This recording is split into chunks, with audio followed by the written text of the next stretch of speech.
There is one prayer the enemy fears more than anything else. Not the loudest prayer, not the most emotional, but the most powerful.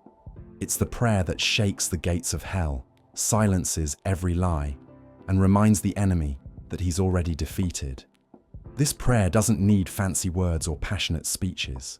It comes from a heart fully surrendered, a heart that trusts God more than circumstances, more than fears, more than its own understanding.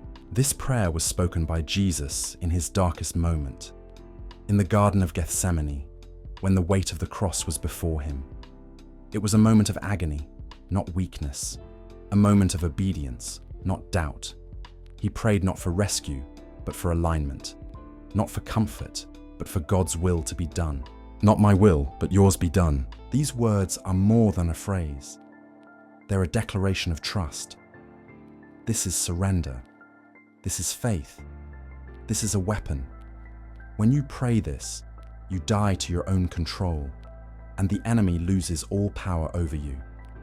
He can't twist your desires. He can't use your emotions against you. He can't trap you in doubt or fear because you've placed everything in God's hands. You become unshakable because you're no longer leaning on your own strength. You're leaning on His. This prayer destroys pride. It breaks chains of control. It invites God's perfect will to override your temporary desires. It may not change your situation instantly, but it changes your heart instantly.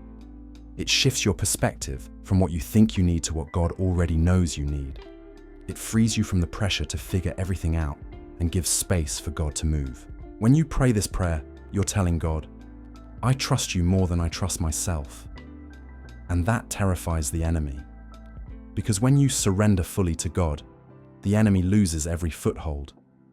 He can't lure you through distraction, tempt you through fear, or manipulate you through pressure.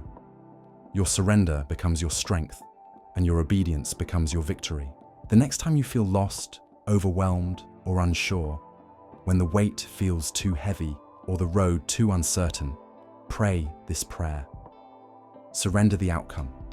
Release control. Invite God to lead. Don't fight for your way.